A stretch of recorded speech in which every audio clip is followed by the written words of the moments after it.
Yes bakunzi ba Gisha TV, turabahaye ikaze kandi kuri channel ya Gisha TV. Mbere na mbere turabaramukije, amahoro y'Imana bane namwe, mwiriwe na mwaramutse bivanye naho muherereye. Uno munsi udasanzwe cyane gose ku Barundi ndetse no ku gihugu cy'u Burundi. Uno munsi itariki imwe y'ukwezi kwa Mukakaro niho Uburundi bwikukira, bwaronka ukwikukira bivuye ku muganwa atari umugani, Prince Luis Rwagasore. Murasabwa kubana natwe gatanu kuri gatanu, kuraba ino video yose ukayiheza kugira ngo umenye byinshi utaruzi ku muganwa atari umugani, Prince Luis Rwagasore, kuva ku ntango yiwe gushika no kuherezo yiwe ry'ubuzima akiri hano kuri iyi si.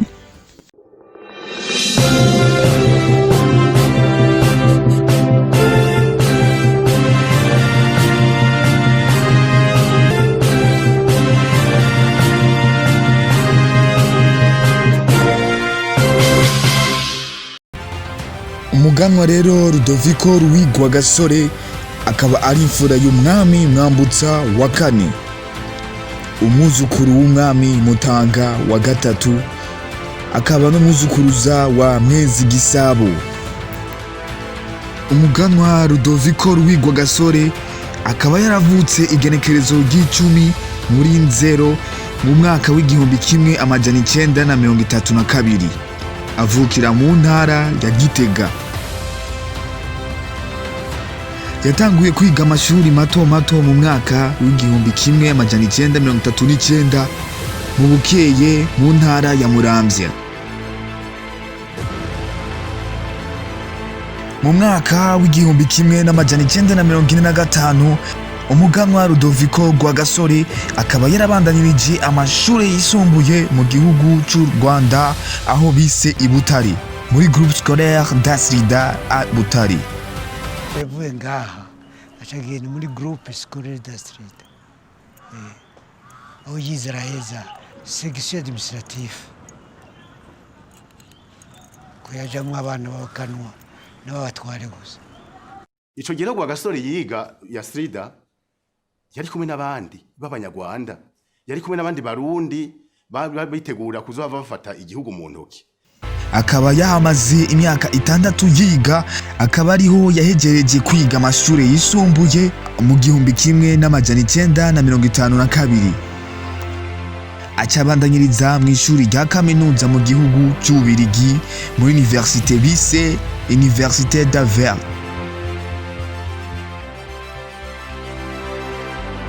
Mu mwaka w'igihumbi kimwe n'amajana 956 niho umuganwa Rudoviko Rwagasore yafata ingingo yo gutaha mu gihugu ciwe c'amavukiro, aho yataha afise umugambi ukomeye wo guhabuza igihugu ciwe c'u Burundi.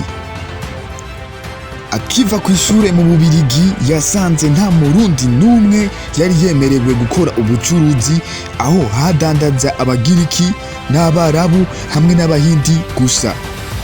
Nta Murundi n'umwe yari afise commerce, nta Murundi n'umwe yagira importation cyangwa exportation, nta Murundi n'umwe yoshoboye kugira ngo aje gusaba agafaranga muri banki.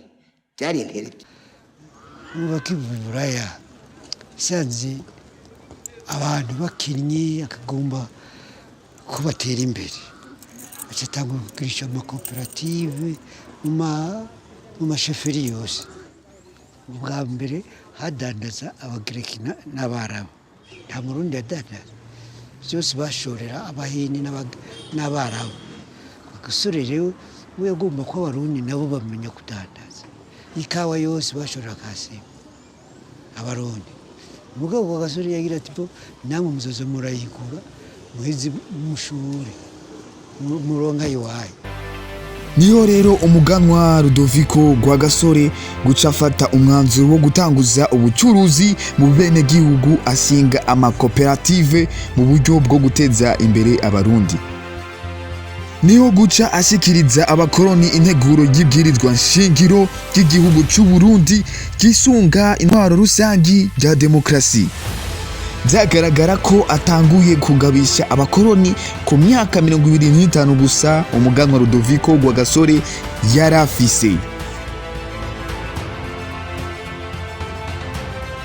Nyuma y'igihe gito umuganwa Luis Rwagasore yaje kurushinga arushinganye na Maria Roza Ntamikevyo, umukobwa w'umuhutukazi. Ivyo vyateje ikibazo n'uruhagarara mu muryango wiwe, aho bamuhagurukira umuryango wiwe wose bamubwira yuko niyaramuka amutwaye atazopfa abaye umwami.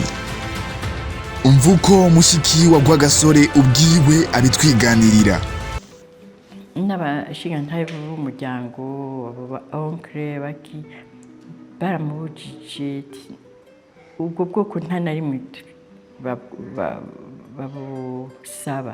babusabamo ngo kandi ukaramuka umutwaye ntuzoba umwami. Urazi icyo yabishuye? Mbega ninde yababwiye ko ushaka kuba umwami? Gutyo nyine baragira mariage. Ariko ivyo vyose Rwagasore ntaco vyamubwiye, ahubwo we yabishuye agira ati mbega ninde yababwiye yuko jewe nshaka kuba umwami. Ariko ivyo vyose umuganwa Ludovico Luis Rwagasore yabikoze afise intumbero yo kwigisha abarundi bose ubumwe hagati yabo atakwinubana. Nyuma yo kurushinga umuganwa Ludovico Luis Rwagasore mu 1958 ivya politike ntiyabihevye, niho yaje gushinga umugambwe witwa Iprona. Mu majambo yose bishatse gusobanura l'Union pour le Progrès National, urondera ukwikukira ku Burundi ariyo independance.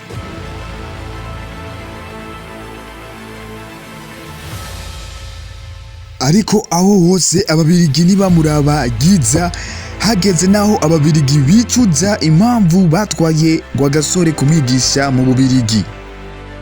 Nyuma haciye hashingwa uwundi mugambwe waruje kugwanya Iprona ushinzwe n'abahungu b'umuganwa Petero Baranyanka, yari umuganwa yarakunzwe ico gihe n'ababirigi.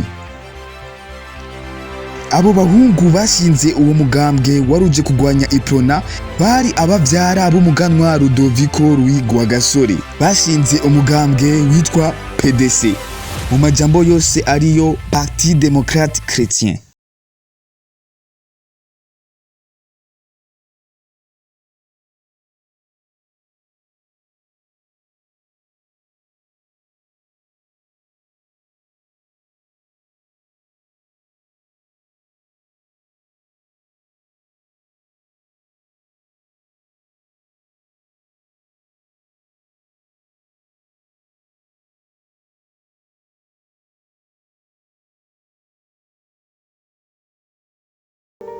Twumvishe byinshi ku buzima bwiwe, twumva n'ukuntu yakoze iyo bwabaga kugira ngo habe ukwikukira mu gihugu cy'u Burundi.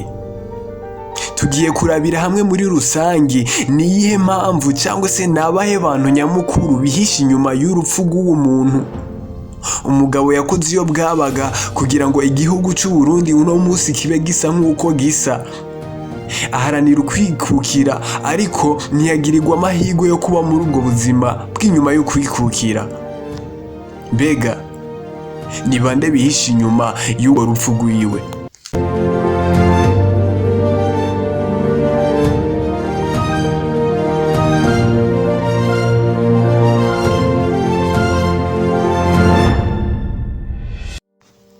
Nyuma y'intambara y'isi ya kabiri, Ububirigi bwahawe ububasha bwo kuyobora intara yari irimo ibihugu bibiri, ariko yari intara imwe irimo Uburundi n'u Rwanda. Nico bitwa intwaro ya tutelle.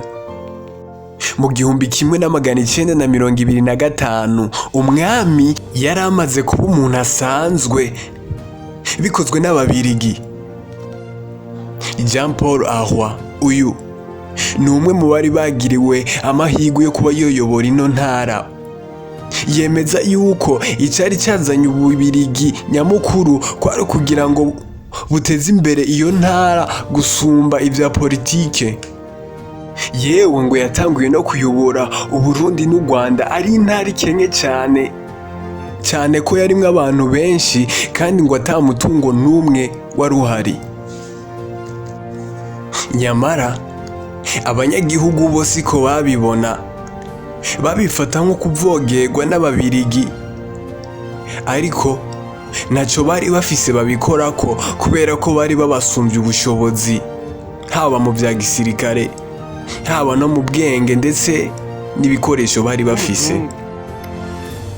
Yarakubwira makake kuca umurundi wese kuca ari karakora yari makake.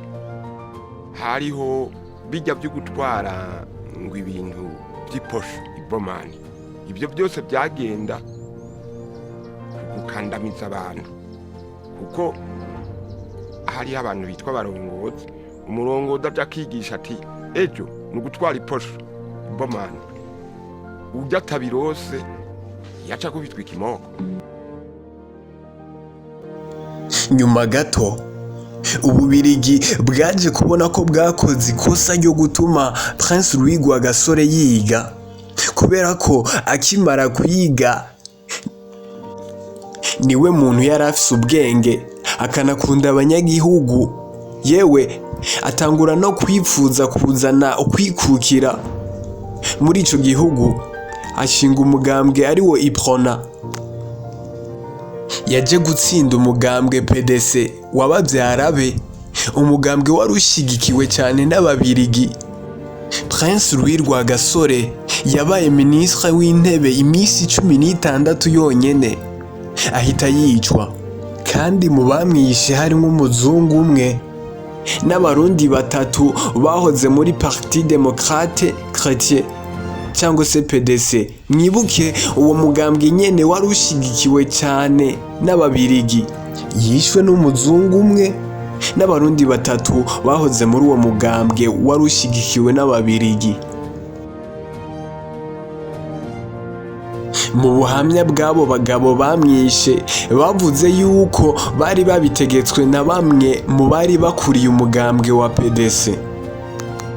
Umwanditsi Rudo the World agaragaza ko haba urukiko rw'Ububirigi, urw'umuryango w'abibumbye, leta y'u Burundi, bose batasuzumye uruhare rw'Ububirigi muri ubu bwicanyi.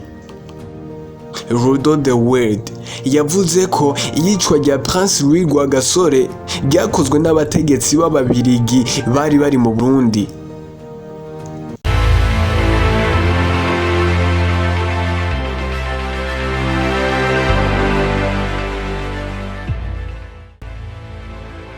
Igandagurwa rero ry'umuganwa Rudoviko Luis Rwagasore riravugwa yuko yakijwe inshuro zitatu ahakwa kwicwa, ariko ku itariki 13 muri Gitugutu mu mwaka w'igihumbi kimwe amajana 961 niho umuganwa Rudoviko Luis Rwagasore yari yasohokanye n'abandi ba ministre aho bari bagiye kwivuna umusase kuri Lac Tanganyika mu masaha yo ku kagoroba.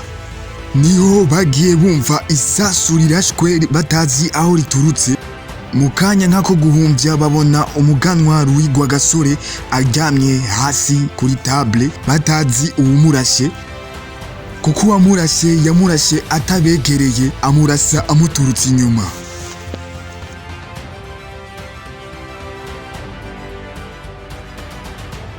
Rero nk'uko bivugwa uwamurashe akaba yari umuzungu w'umugiriki yitwa Kajozis, akaba yaramurashe ari mu metero zisaga 100 akoresheje inkoho zisanzwe zihigishwa inzovu zitwa carbine.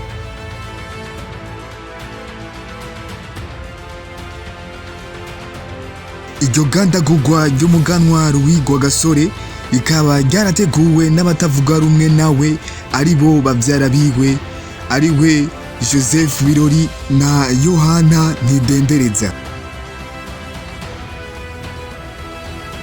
Hariho n'abandi bagirizwa iryo gandagurwa ry'umuganwa Luis Rwagasore, abarundi 6 n'abagiriki 3. nyuma y'ukwikukira ku Burundi mu mwaka w'igihumbi kimwe n'amajana 962 niho sentare y'u Burundi yaciye itangaza yuko umugiriki Kajorgis na Joseph Birori na Yohana Ntidendereza bakiriwe urubanza rwo gupfa.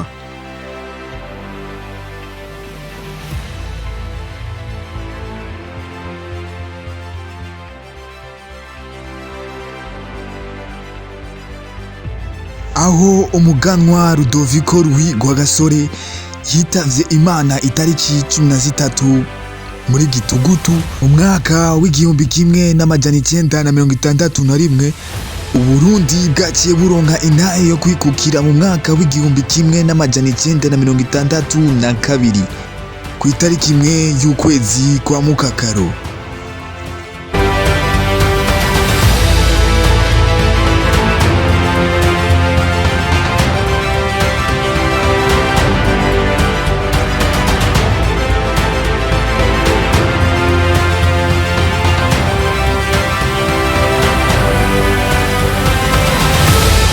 Iyi yari incamake y'ubuzima y'incungu y'Uburundi, umuganwa atari umugani Prince Luis Rudoviko Rwagasore, mwashikirizwa na Gisha TV.